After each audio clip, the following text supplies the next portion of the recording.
Hi everyone, today we will be talking about META, specifically the retention of Latinx students in STEM. My name is Cynthia Chavez. My name is Guillermo Vasquez. My name is Tim Mercado. So for our PTP project, we decided to focus our student population on Latinx students in STEM. Latinx students in STEM fields attending a generally white institution may not feel welcome in these spaces or like they belong. Students of color are enrolling in STEM degree programs but are much less likely to graduate with STEM degrees as compared to white students. STEM majors are not structured to support first-generation Latinx students. Latino students in the United States have to cope with an array of negative stereotypes about their academic success, their intelligence, and their ability to succeed in STEM fields. Our program is intended to fill the space where the university and STEM departments are creating equity gaps. So you can see from this quote, Latinos are the largest and fastest growing ethnic minority group in the United States, but despite this demographic trend, they remain underrepresented in STEM, science, technology, engineering, and mathematics fields. So what is META? The objective of META, the Mentorship Engagement Towards Achievement program, is for students to see an increase in support systems that will allow them to navigate the predominantly white institutions, PWIs, they attend, and their STEM-based majors by leveraging their forms of capital through faculty intervention and mentorship opportunities. The META program promotes the success and retention of first-generation Latinx STEM college students, emphasizing the underrepresented student experience. So we provide mentoring and academic support in a learning-centered space for students to connect with faculty, staff, and peers to grow personally and excel academically. The META Student Center is a physical location for student learning and community. The office is directed and supported by staff, including a full-time director, peer mentorship coordinator, and undergraduate peer mentors. So students will have access to computers and Wi-Fi in the center. However, laptops, webcams, and hotspots are also available to lend for the quarter. 3 interventions that will take place throughout the year are the peer-to-peer program, course mentoring, and faculty engagement. We will meet the program's goals and objectives of providing tutoring and mentoring for students in targeted courses through these programs and their assessments. We will analyze and evaluate student data to inform approaches for students and ways to increase completion rates for first-generation Latinx students, or STEM students in their major. And these are our 3 program goals. So the first program goal is to increase completion rates for first-generation Latinx STEM students in their major. Goal number 2 is to provide tutoring and mentoring for students in targeted courses. And then the last goal is to analyze and evaluate student data to inform approaches to student intervention. I will go ahead and pass it on to Memo. Yeah, so here we're going to go ahead and talk about some of the theories that we use to guide the interventions that we are looking to have our center put on for our Latinx students in STEM. The first theory that we're going to talk about is Schlossberg's theory of transition. And essentially, Schlossberg defined a transition as any event or non-event which results in changed relationships, routines, assumptions, and roles. For significant factors that influence an individual's ability to cope with transition are the situation, self, support, and strategies, known as the 4 S's. And the individual's effectiveness in coping with transition depends on the resources in these 4 areas. In other words, the assets and liabilities individuals possess at the time. The ratio of assets to liabilities helps explain why different individuals react differently to the same type of transition and why the same person reacts differently at different times.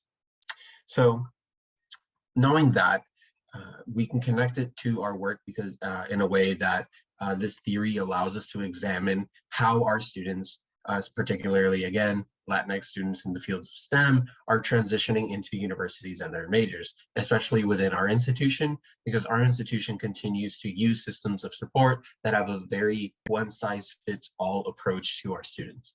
And the reason why this is a problem is because the mechanisms, as we can see in this quote, the mechanisms that seem to effectively help white students make the transition to college do not seem to work as well for Latinx students. So in being able to do that, we can focus in on the transition process and making sure that that is one that is being addressed when it comes to the experiences that our Latinx students have in their transition process. The next theory that we're using to be able to analyze and inform our approach is Chickering's 7 vectors. Chickering's identity development theory includes 7 different vectors. These 7 vectors include developing competence, managing emotions, moving through autonomy towards interdependence, developing mature interpersonal relationships, establishing identity, developing purpose, and developing identity. This theory isn't linear, and as students develop, they may go in and out of these vectors or be in multiple vectors at once. And Chickering's theory also mentions that environmental factors influence a student's development. Now, this is important as we look to analyze and put together different interventions for our students, especially because Latinx students in STEM may experience a hard time establishing that identity and developing purpose due to these institutional barriers, which can impact their development as a student. And our students are coming into college as possibly first generation as well, and are more likely to come from low socioeconomic backgrounds and have limited access to quality K through 12 education.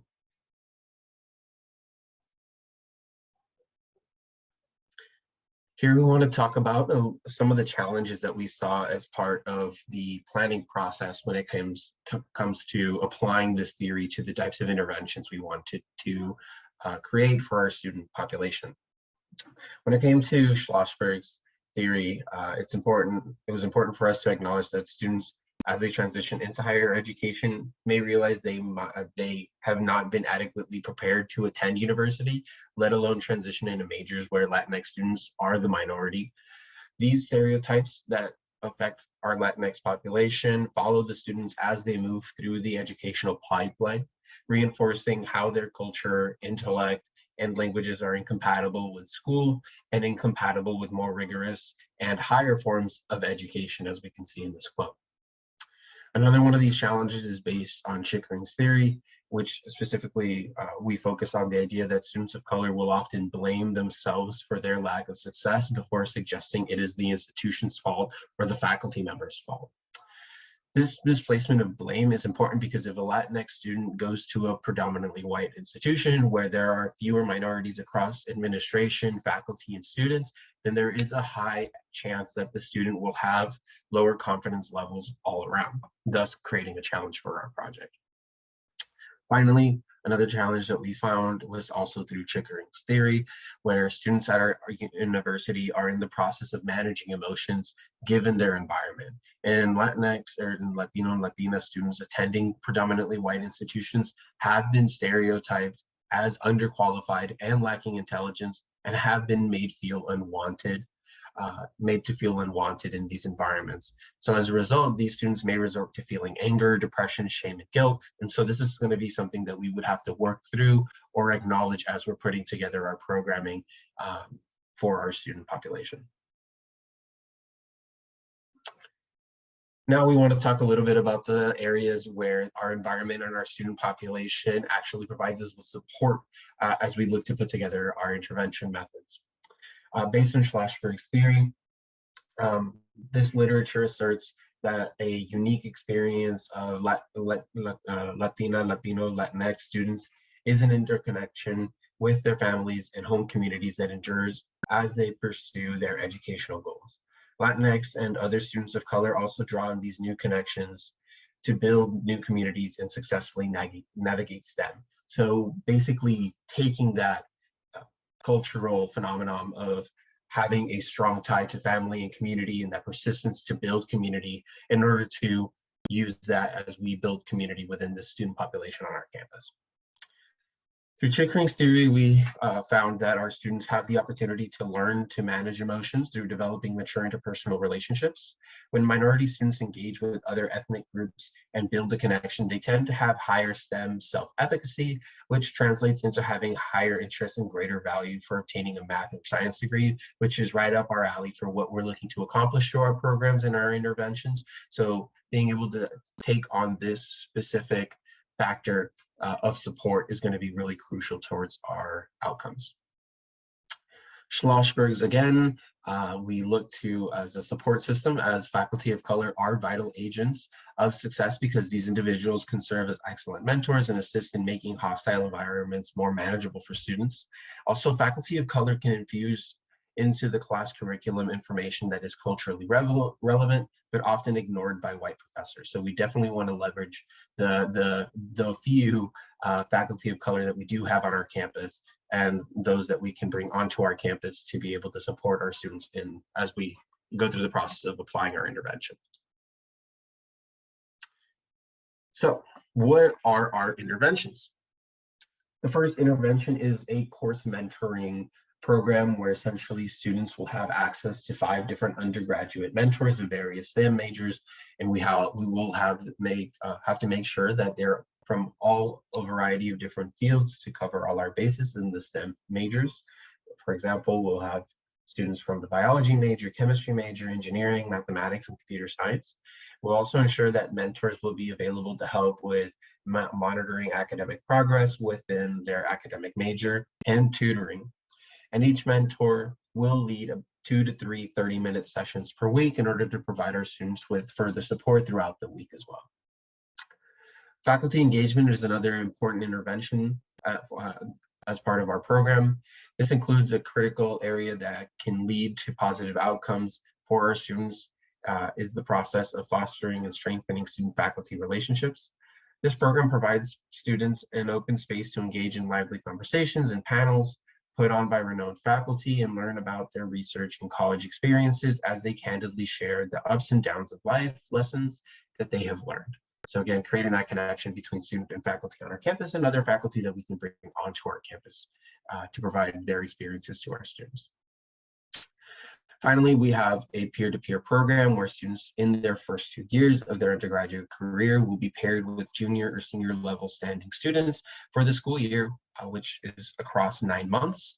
As current students, peer mentors can identify areas of support and current issues students are facing. Students are paired with mentors who are experienced students. Mentors are invested in the success of their mentees as well. So ensuring that our students, as they're coming in, have this immediate support system of somebody that acknowledges the difficulties that they're going through and can support them through them.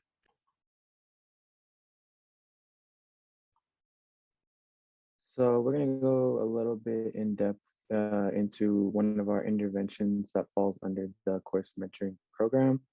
It's titled Metacognition Strategies for Success in STEM. And basically, just the gist of what metacognition is, it's basically thinking about your thinking and kind of just reflecting how you got certain answers, asking a lot of like how and what questions to just reflect on that. So quick description, it's just going to be a workshop in the Meta Center, and they're going to go over just different study skills, note-taking strategies, and common challenges.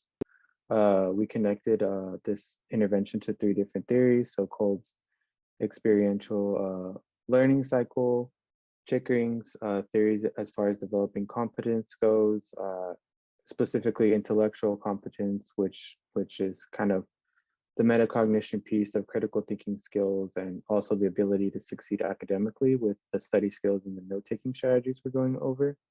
Aston's theory of student involvement, so kind of that going into detail as far as it doesn't only talk about being involved in social clubs, but also being or participating in academic co-curricular activities such as workshops like this. And our student learning outcomes are going to be identifying 3 study skill strategies that will help them succeed as a STEM major during a Padlet activity that we'll do. And then the second one's just going to be 3 examples of metacognition during a team building activity that we will go through as well. And then moving on, we're just going to go through the outline a little bit. So first, welcome piece. The peer course mentors will just introduce Meta and just the overall program, things that we offer if folks aren't too familiar with it. And then also the peer course mentoring program and what courses they offer as far as like tutoring and just assistance in general. And then we'll move on to an icebreaker where students will be able to speak about what challenges they face currently as STEM students. And this, like I mentioned, is framed after Kolb's model. So the second step is more the abstract experience portion where we'll go over an overview about study and note-taking strategies, common challenges for STEM majors, and then also study habits, going into detail about metacognition and just ways that students can evaluate like how and what questions. So examples of this is like, how did I get to this answer? What would I do differently the next time I did this activity? Or what was the purpose of this project? And so that'll be implemented a little bit later once we go into step 4.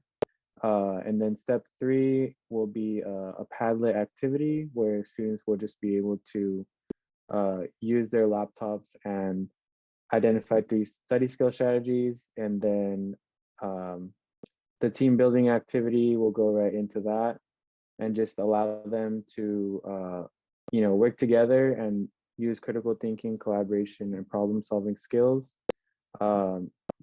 by utilizing like a team building activity. And then they'll use those metacognition questions that I mentioned earlier. What is the purpose of this? What would they do differently? And how do they get to this answer?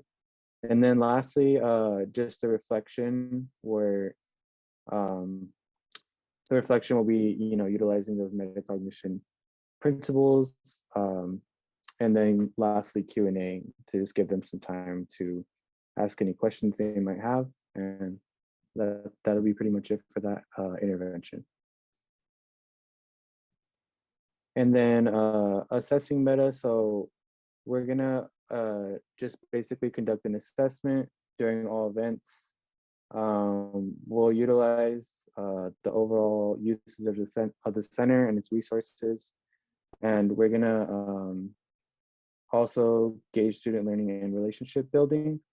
So like I said, post-assessments right after they participate, and then also a general pre-assessment where they could talk about their skills, learning and relationships. And they'll all be, we'll be collecting both quantitative and qualitative data, and we'll be assessing student satisfaction, learning, behavior change, and overall goals.